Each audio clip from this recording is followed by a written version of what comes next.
Okay, so welcome to the podcast. I'm here with Blue Fox. Hello, how you doing? Hello, glad to be here. Yeah. We're both people that talk a lot about video games, and as such, we can talk and discuss things ends on ends. And this one, for us, is a very interesting topic. This is something that we've spoken about. And I thought we'd dive right into this today. This is about long gaps between video games. Blue Fox, I'm sure you've heard of GTA 6. I've heard a thing or two about it. Yeah, a thing or two about it. I love it. And the big long gap between GTA 5 and GTA 6. And the infamous long gap. Yeah, the infamous long gap. It is getting released next year if there's no pushbacks. And also, you probably might have heard, or you might be a fan of things like the Elder Scrolls. That game could also be just as similar as Grand Theft Auto with that long awaited date as well. I think it is. I think it broke the record recently of the game that was announced and it's still yet to be released. Because the announcement, I remember it. I was in high school. It was on an E3. Was it 2016, 2017? Something like that. I can't remember.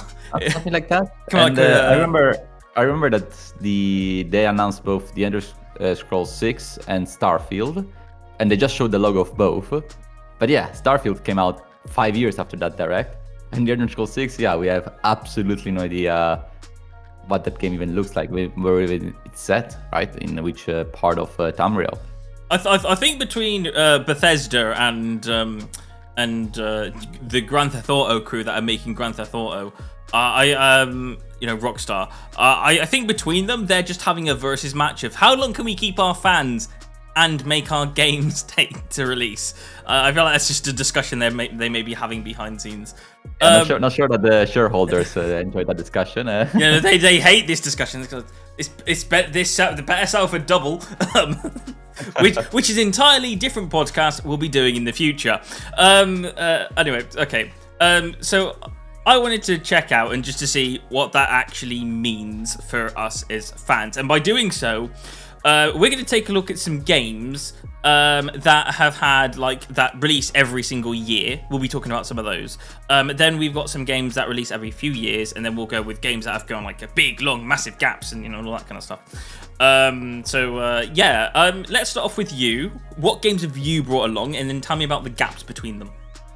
Yes, so for today's podcast, I brought 3 different franchises that have 3 different models of releasing sequels. So they are all franchises, they're not standalone game, of course. So the first one is the Yakuza / Like a Dragon franchise, which releases sequels quite often and quite frequently. I believe if it's not one per year, at most it's once every 2 years, counting also the quote-unquote spin-offs like a Dragon in Hawaii, or the samurai one, now it's called the Inshin and whatnot. So all the games that RGG Studio makes, they usually release one every year. And it's quite incredible because it's a great mall of games that are quite big and massive and with a lot of content. And yes, they are able to push one every so often. The second franchise that I want to discuss, or at least I'll bring as an example often, will be The Legend of Zelda, which between the mainline titles, there are huge gaps, usually of 5 to 6 to 7 years. Let's think of Tears of the Kingdom to Breath of the Wild to Skyward Sword and whatnot. But at least you do get smaller titles in between, which are still of high caliber. We got the Link's Awakening, you got the Echoes of Wisdom, you got the Triforce Heroes. So the franchise is not, it does see new games, or at least remasters or remake of older games, every so often between one big release and the other.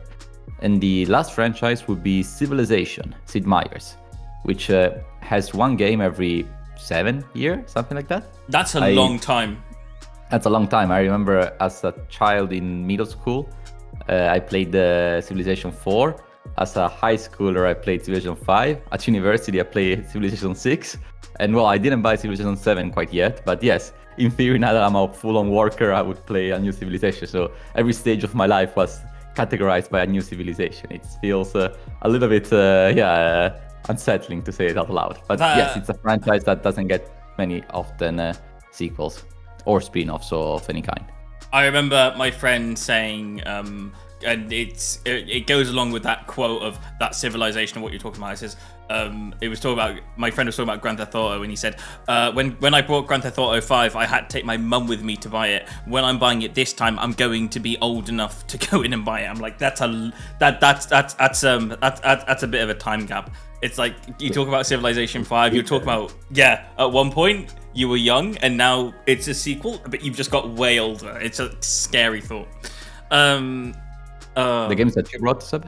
The games that I brought. Okay, so very interestingly, I brought the combined edition of BioWare, Mass Effect, and Dragon Age games. And there is a bit of a somewhat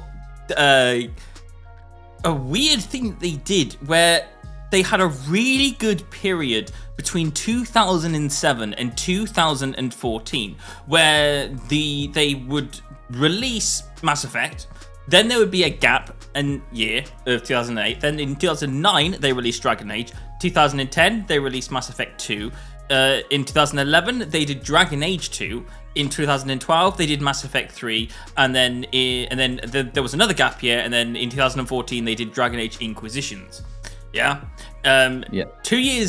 2 gap years between that and 2017, which gave us Mass Effect Andromeda, but there was an entirely massive gap between 2018 and 2024, where we wouldn't see a Mass Effect or Dragon Age game until Dragon Age Dead Wolf, which was like, I think it was like last October in 2024. I think that was the exact date or something. I think somewhere around there.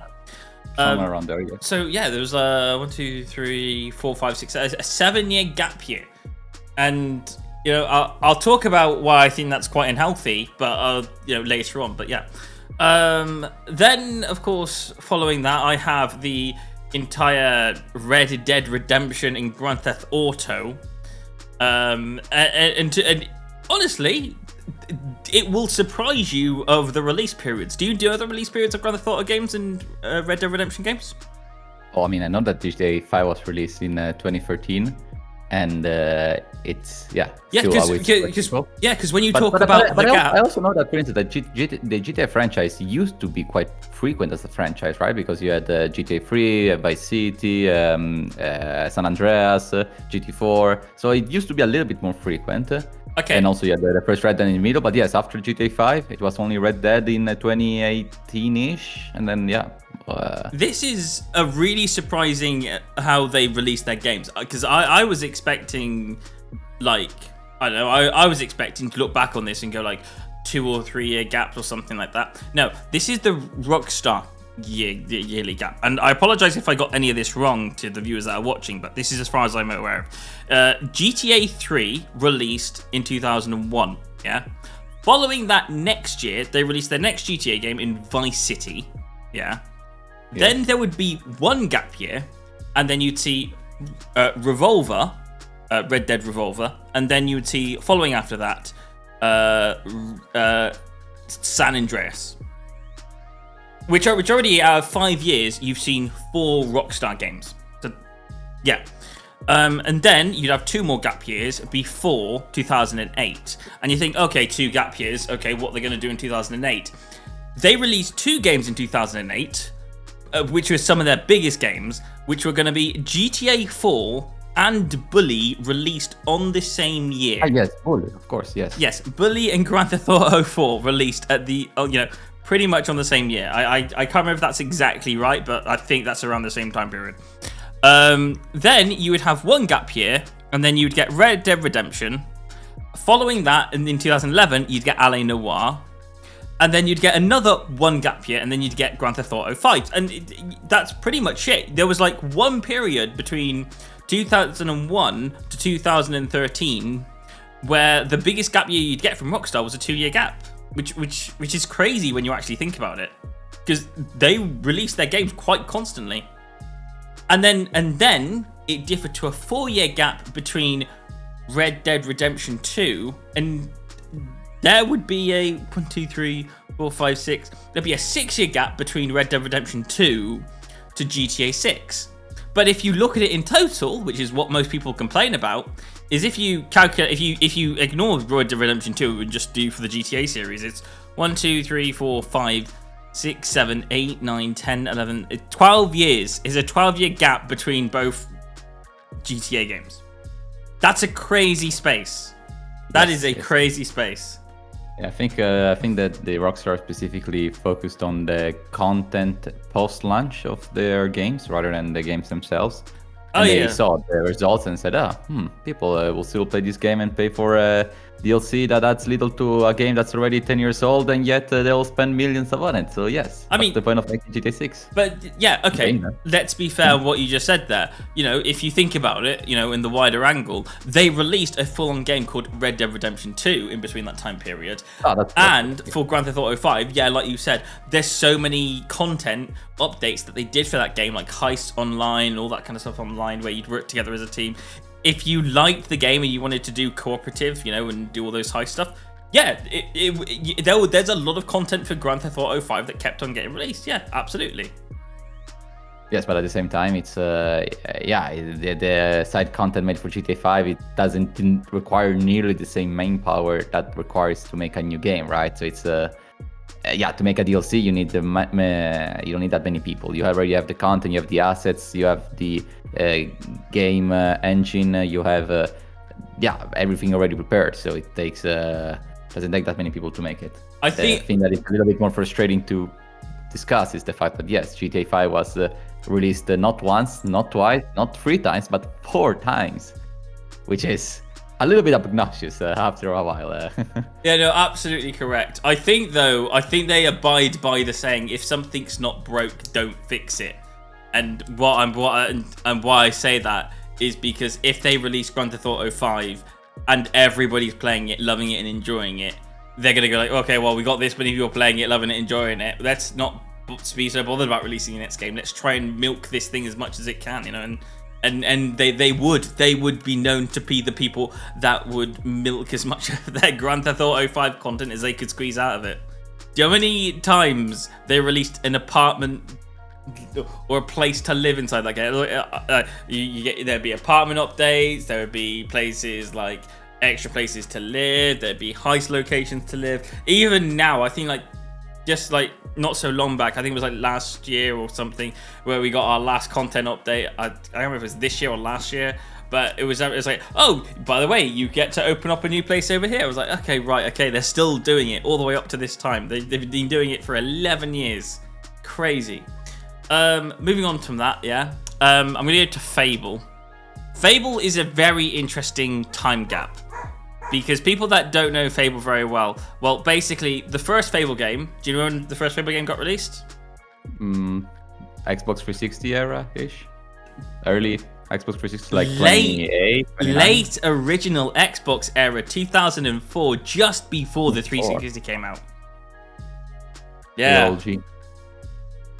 Yeah, and then following that, Fable 2 came out in 2008. That's a 3-year time gap.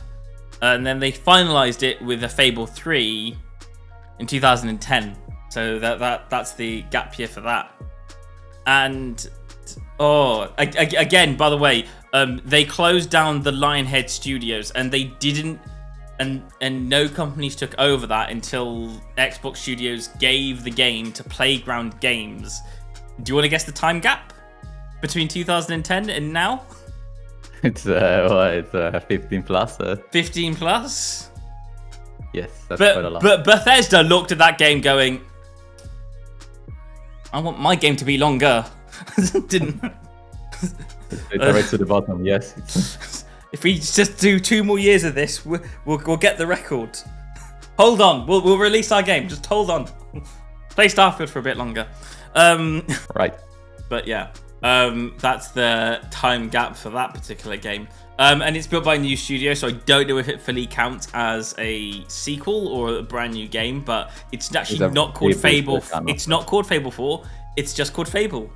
And it's a reboot, basically, yeah. It's a reboot by a different company. And when I say, honestly, it's been done by Xbox Game Studios, and it's been done by the great creators over at Playground Games. And honestly, when a new company has a fresh take on a very famous series, I'm always like, just give them a chance. Let them create what they want to create. Don't judge them until you've played it. Because it could be good, but at the same time, it also could be bad. You don't I can't place them yet. You know what I mean? Like, I have to play them before I judge them. Right, okay. Yeah, so these are the franchises. So these are the franchises. Those are the franchises that we've chosen. We'll get on with our first question, because otherwise, me and you in the same room will just talk about the same game for hours on end, which would be a nightmare for the people that are watching the podcast. Okay, so first question we've got on our list. How does a long gap affect a well-known game franchise? I think we've spoken a few just there, but I don't know. What game do you want to pick on today? Well, they are positive and negative examples. There are positive and negatives. And there are examples for how big is the gap and how small is the gap, right? Because some franchises are released a bit too often, but this is one series I did not bring up. But yeah, for instance, the Pokemon series, in my opinion, has 2 quick releases, one between the other, and you can clearly see that the quality of the titles has got down because the priority is not to make a good game, is to make a quick game. So then yes, in that case I would be like, okay, perhaps it's better for the Pokemon franchise not to release so often and focus on each individual project with bigger teams and with bigger care, and then you deliver a nice experience rather than to deliver a new Pokemon just for the sake of it. A good example, for instance, is the Yakuza franchise, which it is released quite frequent, but still every game is made with a lot of care, a lot of detail, and yes, there's of course a lot of things that are recycled between the games because you gotta make a game every year, so somehow you have to get the assets from somewhere. But the way that the RPG studio uses the same assets to make a different story, to make a different world, to make a different side content, then you clearly see the passion and you clearly feel it as a player. So then I don't mind it as much as I would do for the Pokemon franchise. Negative examples for long gaps, yes, as I've said, GTA, I think it's a bit of a bad example because it showcases that a company truly does not care for the franchise as a whole. They care about the money that GTA 5 is already making, so they don't see a need to push for a new release because GTA 6 will be splendid. I do not put it into question. That's going to be a well-made game, but they are pushing it because they're milking GTA 5 as much as possible. And they notice now that they say, okay, well, we got the new generation, we got the PlayStation 5 and the Xbox Series X and X for 5 years. 5. So it's not even new generation, it's current generation. And you still push a game that was developed in 2013 for the PS3. That's disingenuous. So that's a bit of a negative example. A good example for a longer gap, I would say, which is not a franchise that we've mentioned, but I think you also like it yourself. It's the Fallout franchise. I think it's a good idea to take a longer gap between the current last games, Fallout 4 and Fallout 76, and the newer one that will come. Because the Fallout franchise has gone for a lot of changes that have displeased a bit of the older fans. They want to merge new mechanics, but they are abandoning the old style RPG that you can see on New Vegas. So there's a bit of a conflict. So I think it's wise for the franchise to take its time to see where it wants to go, to have a new director, to have a new vision, to then release a Fallout 5 that tries to do something new rather than to just do what Fallout 4 did. And what are some of your examples, you would say? Okay, I've got one big example for this. This is one example, and that I think, and I always go like, because how do I put this? I've got two actually. Kingdom Come Deliverance, is a very they built that with a team, and they must have all went together in office and said, let's get this thing right, and it will be done when it's done, but we're not going to over joke on how long it's going to take. Because if you look at Kingdom Come Deliverance, and by the way, any game that if you've looked at the game releases for every single game company out there, which I have done, you'll notice that there's only so many franchises that released their games within the COVID pandemic period. Oh, not many guesses for what's the case there. Do you want to take a guess at any of those games that released in the pandemic period? That being 2020, 2021, and 2022. It's that I mean, to be period. fair, games were released back, like even during that period. But yes, a lot of games were delayed. Not many. One game that quite interested me, yeah, was Halo. Halo Infinite, yeah. You search up Halo Infinite. Halo Infinite came out in 2021. That's random. Call of Duty released a game every single year, and COVID did not stop them. I don't know how they did what they did, but they did what they did, and they did it. Yeah, it's well, to be fair, the quality of the franchise also it's a little bit down in comparison to the PS3 heydays. So I guess they also push as much as possible the side content rather than to focus on the main one. Yeah. That's how they do it. Another game that got released in the COVID pandemic period was I believe Animal Crossing was released during the pandemic. Was it pretty? I don't think follow Animal Crossing. Just the crest of the pandemic, just when it began. So yeah, of course, the development of the game was already completed back then. But yes, it released just when the pandemic started, and everybody bought the game because everybody was bored at home and they wanted something cozy to play, especially non-gamers. Yeah. And that game sold outrageously a lot in comparison to the other Animal Crossing titles. So like most Animal Crossing titles sold, those like 2 to 3 million titles, cool. Then you come the one for the Switch, it's like 30 million out of the blue, just like that. It's I guess there were some advantages for during the pandemic for game developers. They sold more games. What else have I got on my list? I've also got Far Cry 6 released in the pandemic period. You've got Valhalla from Assassin's Creed, and you've also got God of War 2. That was an interesting and some of those games had about a year before of creation before they actually got into the pandemic period. But I think Assassin's Creed. Oh my goodness! When you look at the Assassin's Creed board, it's like I don't think it knows. Like sometimes it wants to do a gap, sometimes it doesn't. Assassin's Creed has slowed down a little bit. But, it has slowed down over a little bit. To be honest with you, it does count whether you want to count as Mirage and Shadow as both Assassin's Creed games. Like I count Shadow as an Assassin's Creed game. I don't. Some people don't count Mirage as a full Assassin's Creed game. But it is a smaller scale Assassin's Creed. It's definitely smaller scale. But that game... That's the thing I mentioned with Zelda at the beginning of the discussion is that I don't mind if a game series has bigger entries that have a bigger gap between them. So you got a big gap between Breath of the Wild and Tears of the Kingdom. But within this big gap, you have smaller titles. It's fine. I do like smaller titles, smaller experiences that are a bit cheaper than usual. They are a bit shorter, but that's fine. That's a little bit way to break the rhythm, right? You cannot always play 100-hour games one next to the other. You become insane. So between one big experience and the other, you play some smaller titles. So in this case, I think it's a wise choice from Ubisoft. Then, also, for Mirage is probably one of my the favorite out of their new generations because it does a lot of callbacks into the original Assassin's Creed 1 game, which I think is excellent. Right. Okay. So my examples. My big example for all compared to a lot of others. Number one was KCD. That was a 5-year time gap, and I think that was just about right. I think they knew what they wanted to do. I didn't think they were joking around. They wanted to bring out something that was polished, good, and ready to release. There's so much comedy, there's so much writing, everything's on point. KCD is phenomenal in every right, and I like the fact that they take their time to approach it. And you need patience to play that game because, it's not something you want to rush through. It's something you want to actually take the story upon. So sometimes you might need a break between playing it, but it's generally a really good, fun game set in a time period where you just need to just take everything in. And I think it's wonderful. And number two adds to it. It's like it's an additional. It's like it does the same thing Assassin's Creed 2 did for Assassin's Creed 1.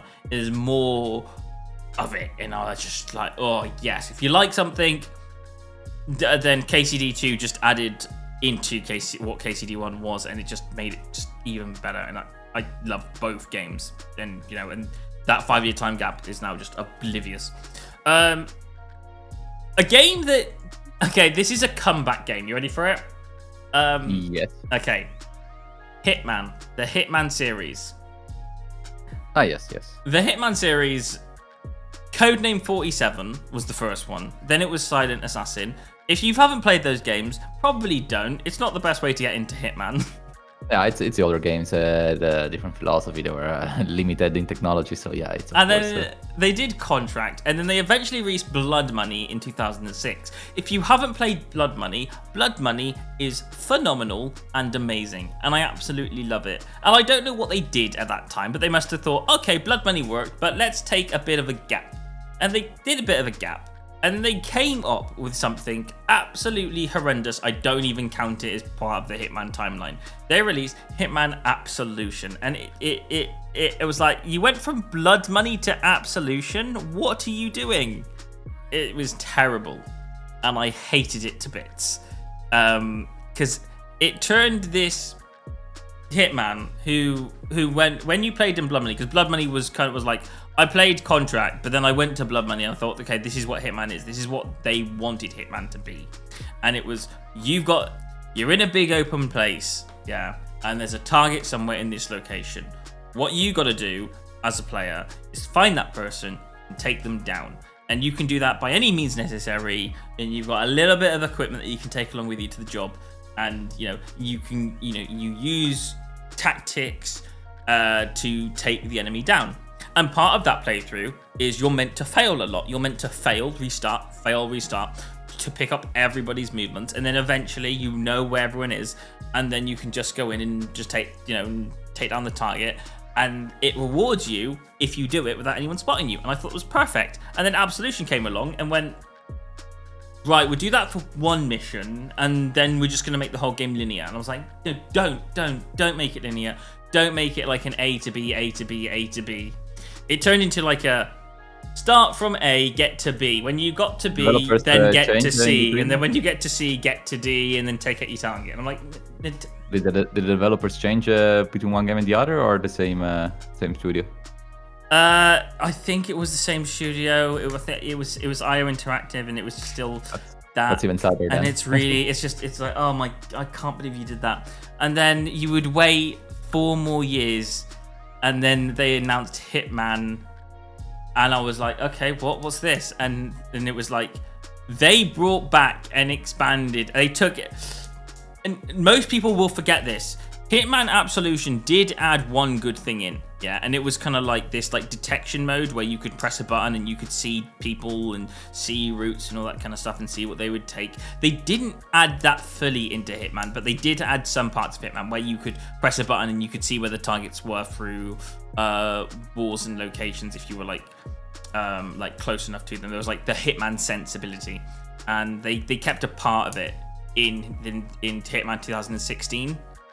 Which was good from Hitman Absolution. But the rest of the game was very much Blood Money. It put you into location. It gave you a target. Your job was to take out the target. It was the best thing ever. And then they released number 2. Number 2 was pretty much the same as number 1. It was just different, more levels. They didn't change anything. They just gave you more space to run around in. Then they did number 3, and they pretty much did the same again. They just took you to more locations. And it was like, how does this character with this equipment, with this style of thing, react when you put him in this place with these people and this particular target? And it was like, they're not changing the character or how you control him. All they're doing is giving you new places, putting a new scenario, and seeing how you react to it. And I thought it was like, just that is perfect. That's what you're meant to do. And then they stopped that, and now they're releasing James Bond. Yes, tick box. They are the spy masters of video game creation. Let them do James Bond. Let them do their thing. And I cannot wait for James Bond to come out at this point. But yeah, that's my experience. I think Hitman's the best. Bigger questions regarding sequels and their frequency. Sorry, where were we at? What was that? Sorry, I went on a tangent for a second there. Okay, as a quick question, do long gaps affect a well-known video game series? I think that's a yes, for the better and for the worse. Would you agree? Yes. After all the examples we brought, I think we established our point more than enough. Yeah, okay. All right, moving on to the next question. Do games releasing every year disengage interest, or do they help build it? And I'm going, with some of the games that we're quite familiar with, or not familiar with. I don't know. So like you said, Yakuza, yeah, releases quite constantly. Yes. Do you think that helps build interest, or do you think that takes it away because of the amount of times it releases? It's a little bit. It's a bit of a. It depends, because one thing that the franchise did at the very beginning, and when I say beginning, I mean the first 7 titles, so it is a big beginning, is that all games are one after the other. They are consequential. You have to play Yakuza 2 you have to play Yakuza 1 to understand Yakuza 2. You have to play Yakuza 2 to understand Yakuza 3, right? So it was built upon all the games that came before. And this, in one way, it was an obstacle for many people. Because yes, it means that if I wanted to play the newly released Yakuza 6 back then, I couldn't if I had to play all the games before.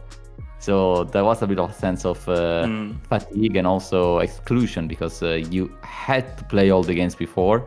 And yeah, of course, it is a beautiful story if you play 7 games. It's like watching a movie with watching a movie franchise with 7 movies in it. Like, I don't know, the Harry Potter series. I was literally going to say that. Yeah. It's because also it has the number 7, right? I think I'm not too sure actually, but anyways, it's like watching the Star Wars movies. So yeah, okay, you gotta watch the ones before. Star Wars is a bad example, because Star Wars 4 was the first release. Well, okay, there was the whole prequel thing. Okay, fair enough. But what I'm trying to say is that there was a sense of story built upon about each title that made the franchise, and that was exclusionary for the people who wanted to enter the franchise.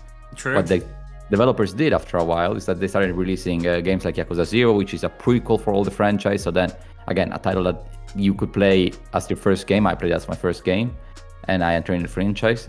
Then they released Yakuza Like a Dragon, which is kind of a soft reboot. They released the spin-off like Ishin, which is nothing to do with the main story, but it's set in the ancient times. So then you had the main cast of characters that was from the Yakuza franchise, but they were playing roles. So in theory, yeah, you could play that one as your first Yakuza and you would still understand everything. And then they Like a Pirate. So there were some more branching of the Judgment games, the upcoming Stranger Than Paradise, which, yeah, are all titles that are more standalone, and yeah, you could even consider them to be their own franchise. So I'm glad that the developers chose to branch out throughout their games rather than to make Yakuza 11 or something like that. I still play them in order, and I still suggest people to play them in order if they want to play 7 plus games. But at least there is the option to enter right off the way with the newer titles. Because some of the titles, especially it reminds me of playing, and I know this doesn't have as many games coming out as years, but it does have like 3 solid games, and it's the Witcher series. And I remember just going into the Witcher 3, and I haven't played the Witcher 1. And it's like you go into there, and then, honestly, if you go into these games and you're like, that you meet Yennefer for the first time in The Witcher 3, and she's like, oh, I'm such and such, and she portrays herself as such and such, and you look at her as a game player and you go like, who the hell are you? But at least the game was made accessible because, yes, the developers were keenly aware that a lot of people did not play The Witcher 2 and yet The Witcher 1, because, The Witcher 1, it's I think was The Witcher 1 only on PC at one point? I think it's only on PC, and it sold fairly poorly. But it wasn't a bit of an old style role-playing game, so it was not even open world. It was a bit linear, and there was some weird mechanics. It was a little bit of it was a niche game. It was made by a small team, at least back then, a small team in Poland regarding novels of Polish writer. I don't remember his name, but yeah, so novels that the West did not know. So the first title was just made in a much smaller scale. Second title was already a little bit bigger in scale, but it wasn't the masterclass that was The Witcher 3. So each The Witcher, in theory you can play them individually. But the Yakuza games you cannot. The Yakuza games, so if you play Yakuza 4, for instance, like, you got a lot of characters that have a story, and the games are the development of that story, and you got absolutely no idea what's going on. It's absolutely nothing. It's truly unplayable, especially Yakuza 6. Yakuza 6 is basically the end of Kazuma Kiryu, which is the main protagonist of the older Yakuza games. Story, its end, it's the conclusion, it's the ensemble of it all. You cannot play it as your first game, right? It makes no sense. It's like watching the last movie again of Harry Potter as your first movie. Like you cannot do that. It makes no It's sense. like playing Mass Effect 3 without playing Mass Effect 2 or 1. Yeah, for instance. Like, what the heck are these Reaper things? Yeah, indeed, and again, and the thing that the developers they didn't care because they said, okay, we want to make a beautiful franchise. We have the players that play the title, so the money is not too big of a problem. So yeah, we'll make Yakuza 5 and 6 like that are linear. It's perfectly fine. But I do appreciate the fact that they branched out because now, yes. So if you were asking me this question regarding releasing every year is a net positive or net negative. Before I could have told you for the Yakuza franchise was a bit of a negative thing because it included players, but now I would say that's a positive thing because the games are linked, but they are not intertwined to a level that you have to play them in order. Okay, right. If that's an answer. Okay, I'm going to bring it onto a game franchise right now because I think I have to say this if we're going to be talking about this particular question. You can answer this how you like. However, I'm very much aware that me and you are not massive fans of this one. Call of Duty. Oh wow. Yeah, Wow. I saw it. I took it there. Call of Duty games again, like they have I don't know. I didn't play the recent to answer. No, I mean, I played the recent one. I played Call of Duty Black Ops 6, and honestly, I love the fact that if you're getting into Call of Duty, you can play literally any of the Call of Duty franchise games, and yeah, they've got history, but at the same time, the story is just so like I'm not focused on the story. I'm interested in going into a mission. They're giving me fun gadgets. I'm just messing around. Honestly, those games. Of course. It's an action movie. It's an action movie made. It's an action movie made video game. It's like watching a James Bond movie. You don't need to watch the prequels to know anything about it. You're just aware. Okay, I'm ready for the action. And I think that's the great thing about Call of Duty. However, it's an FPS shooter, and I don't know what it is. It's just because like it releases every year. It's an FPS shooter. It's designed to like put players against each other. I'm just more compelled by story games, and I like viewing the story. And I think kind of one of the reasons I don't get into Call of Duty is not because it's a bad game. I think Call of Duty is great.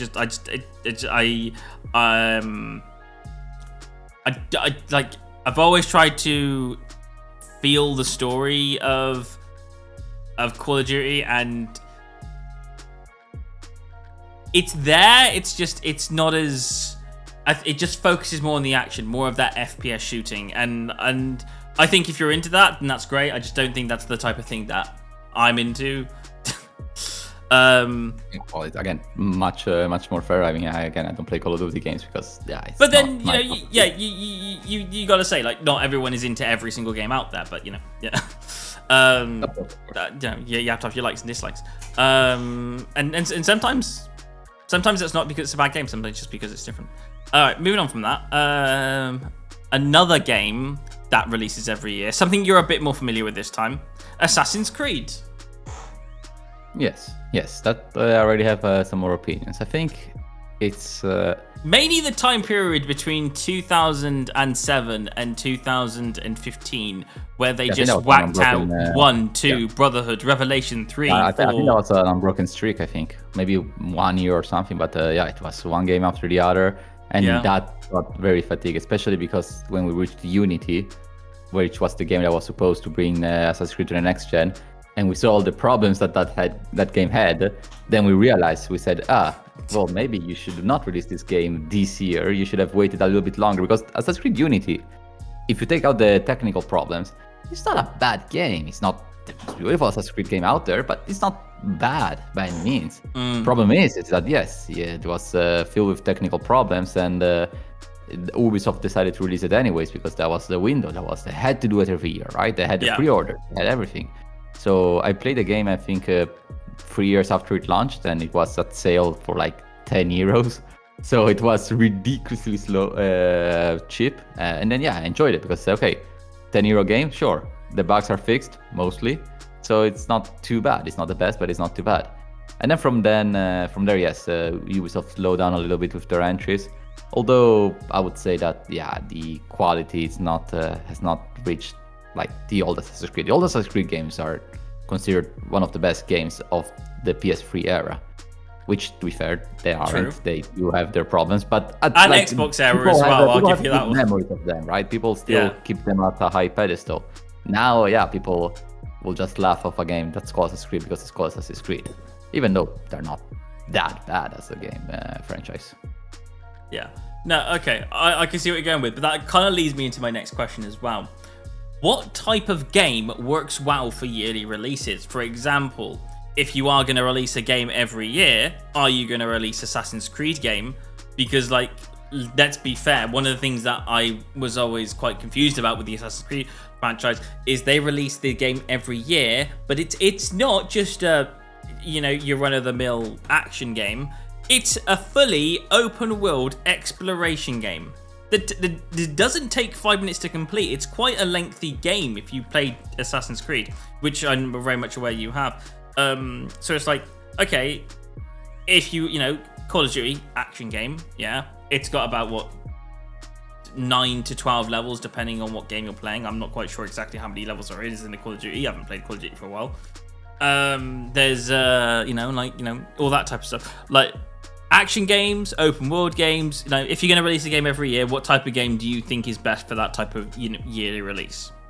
I think that the cheaper games, not in the sense of bad games, don't get me wrong, but in the sense of like games that are budget by design, that games that last maybe those 5 to 10 hours, that are pretty brief, that are maybe platformers, or that are just simply smaller in scope, then those games I would not mind to see release every year. Now, a franchise example of this sort of game is a bit hard to come by.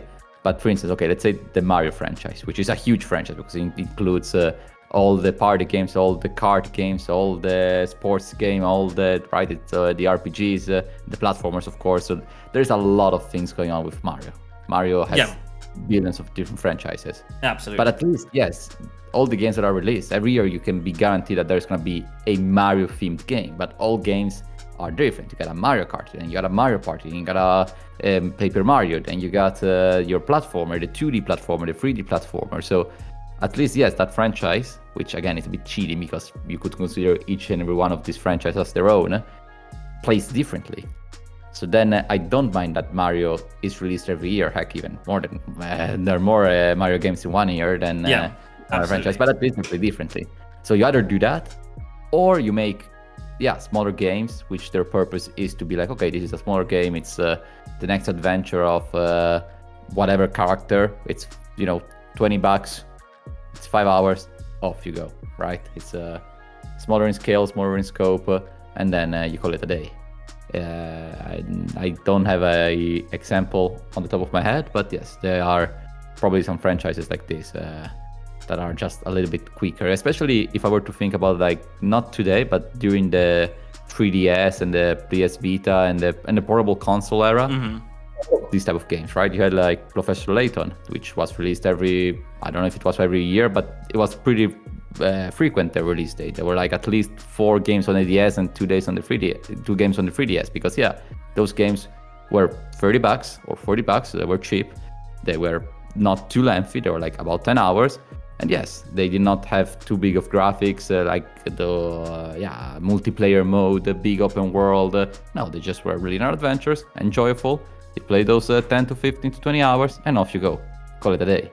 So then it makes sense to release games once every year. Absolutely. But for those type of games, which we don't see that much now, because we no longer have portable consoles like we had before. Because the Switch 2 is a portable console, but it runs home computer games. So it's not... you don't see it as a portable console. You see it as a home console that you can occasionally play on the go. I like one of my things. You could say that your phone is your portable console. Yes, I guess that's the modern definition. But I truly don't like this. This perspective. I was trying to think of something because you were saying, it's hard to think of examples for it. I'm thinking, when I started thinking of it, I was thinking, the examples are quite hard to think about a game that could release every. I mean, a game that has a smaller scope would make sense to release it every year. Yeah. And again, the Yakuza franchise releases every year, but I don't mind it, and those games are bigger in scope. But those games are games that do recycle a lot of the material from previous games in a smart way, not in a bad way like the Call of Duty games do, but in a smarter way. But still, it in principle is something that I don't like. It's I don't mind waiting 2 years for the next entry rather than to just have it immediately. Also because I have to still catch up with the older titles, so it'll take me forever otherwise. So yeah, what franchise would you think could be released every year? Which would make sense from a gamer perspective. I was going along and I was just reading on some things, like for example, what was it? Have you played any of the of those Lego games? Yeah. Yeah, I'm trying to find one. But yeah, for instance, those were games that were smaller in scale. They were more, They were quite small in scale. They were nice, fast little games, and they would release like every so often. So like I think it was in 2005, 2007, you'd get like the Star Wars games on Lego, which was quite fun to do. And then again, you would also, the thing is that those games were also cheaper usually. They were cheap. They were sequels. You know, they had copyright music in that I couldn't use to record my video games with, so I couldn't record any Lego stuff. That's the annoying part about Lego video games. Like I tried to record Indiana Jones. If you know the John Williams Indiana Jones theme, dun dun dun dun dun, that's copyrighted. It's copyrighted to the rim. You can't release videos with that music on. There's no let's plays of that anytime soon on the channel. Yeah. I can hum it. I can't. You can't have the actual music. It's. But anyways, yes. So I don't know. In principle, I would say that no franchise should release every year. The video game developers should take a break, and especially they should take a break developing other IPs, developing other newer titles. I do miss the fact that developers were a little bit more risk takers in this regard. I'll come across where I think this comes harmful. I think for games like Assassin's Creed, it's a big franchise. You're expected that you're going to release a big, massive world, and it's part of a whole story that from this guy called what's his name? What's the guy's name inside it? I forgot his name. Oh, he used to be called Desmond, but Desmond, that's no him. Longer, so it's like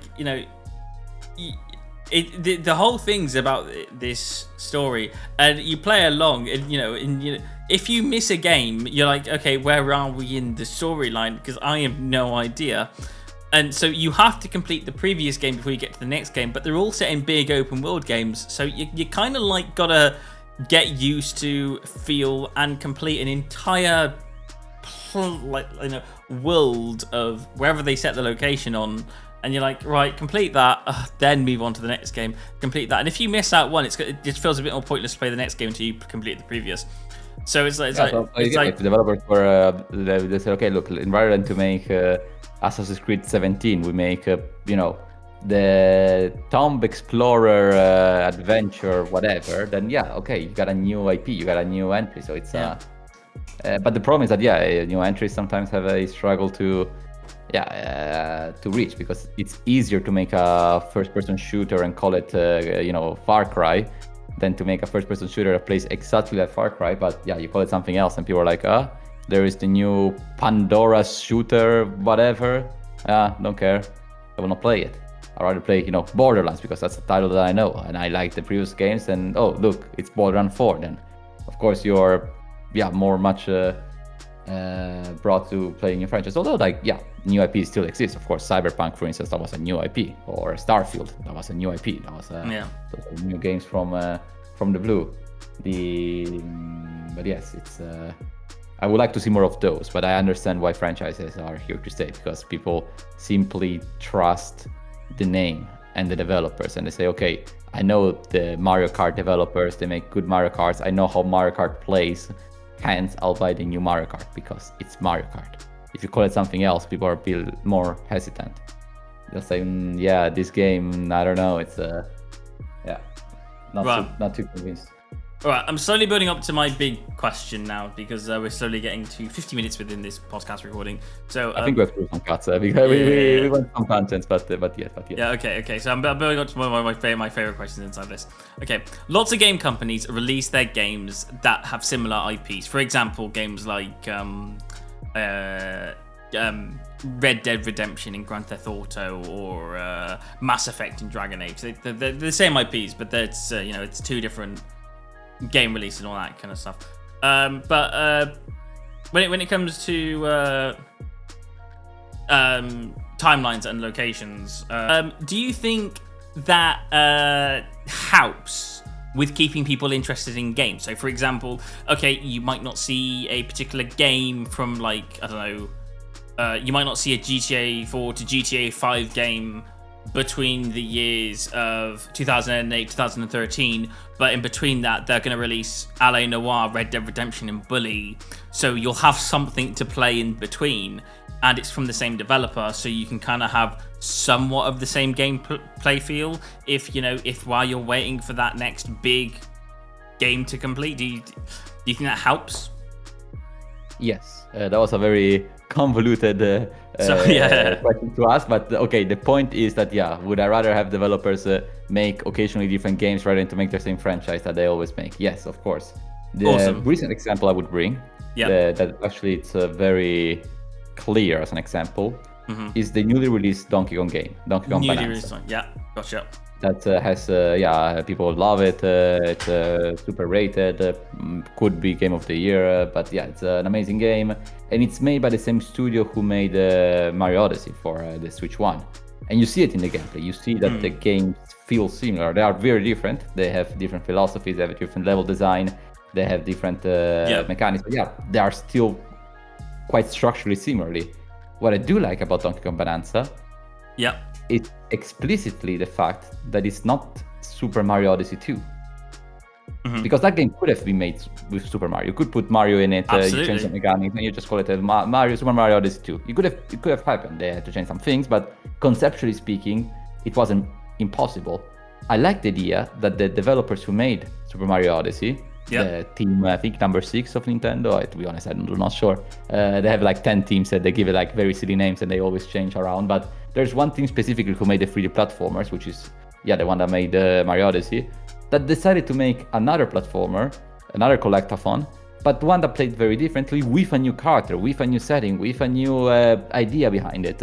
Rather than to travel around the world or travel to different worlds, you travel downwards, you travel to different layers and to reach the core of the planet. That's pretty cool, and it's again different. It feels different, and then you can see that developers have fun. You see that developers have very creative ideas. You see that they have wacky ideas that play beautifully because there's love behind the project. If it was only a Mario Odyssey 2, sure, you would have gotten a nice game. I do not believe it would have been a flop, but it would have been another Mario 3D where you go to different kingdoms and you get the different moons, some new mechanics, sure, but it would have been a little bit empty. For instance, the 2D Mario games, when they released the new Super Mario series of the DS, of the Wii, of the 3DS and the Wii U, you reached the point where you reached the Wii U game that was New Super Mario Bros. U, and that game just felt the same as the older ones. And you were like, okay, it's not a bad game, it's not unfun to play, but it is monotonous, it is the same concept. So they took a pause, and after they made the Mario Maker games, but after those they made the Super Mario Wonders, which is a 2D game that has a lot of personality, specifically because they took a gap and specifically because they wanted to change the direction. Okay, in that case it's still a Super Mario game, but yes, it still feels quite very different. Like the Wonder world, it's very different from the new Super series, let's call it that. But more striking is the example with Donkey Kong, that they decided to make a Donkey Kong game rather than a Mario game, and then you can clearly see the positives in it. The only thing that is a little bit unfortunate is that maybe people, well, not many people, but some people might not give the title a chance because it's not a Mario game, when it clearly deserves the chance because it is a beautiful game. Awesome. All right, okay, I'm gonna take.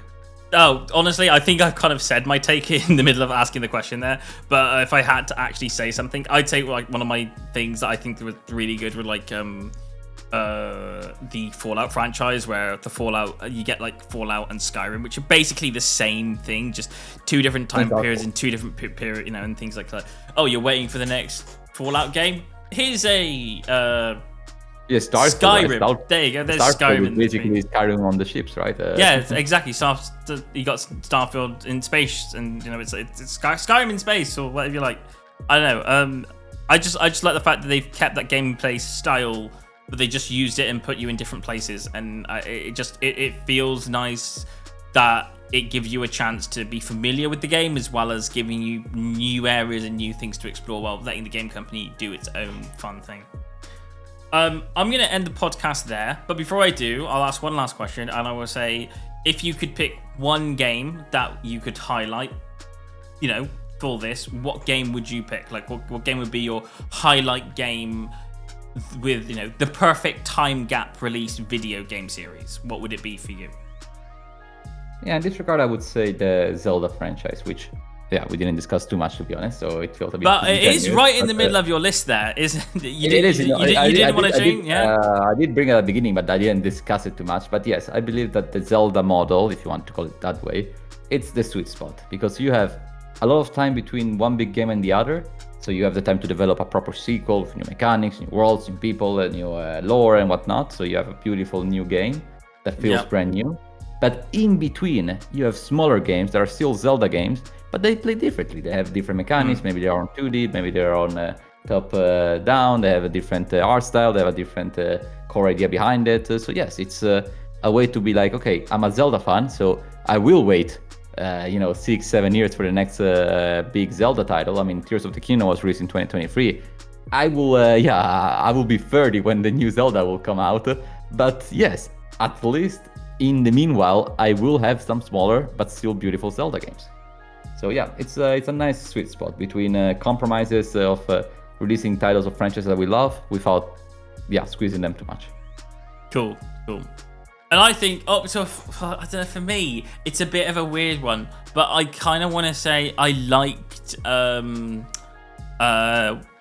Bethesda releases. I think I still like the Bethesda releases. I think there's a bit of a time gap between Elder Scrolls 6 and Skyrim, which is going to be annoying, but I like, you got to remember COVID is a big thing that probably pushed a lot of that game back, and if you discount COVID, that's only a 4-year time gap between Fallout 4 and Starfield. So I'm hoping that's the reason why it's so delayed, and that we're gonna see an Elder Scrolls 6 quite soon now. And if that is the case, then I think it's the Bethesda time gap that I think just does nails for it. But yeah, I think that's just the best one. I'm gonna end it there. Thank you so much for listening. I've been Seb, and I've been joined by Blue Fox. Yeah, thank you for having me. And if you want to go check out his channel, the links to his channel will be in the title and in the description, because YouTube lets me do that. And we will see you guys on another Jump Inside podcast. And Blue Fox, you're officially back now as well, aren't you? Yes. The summer unfortunately is over, but we are back to make it. Yeah. So more Blue Fox content. Yay. Okay. I'm ending it. Bye. Bye.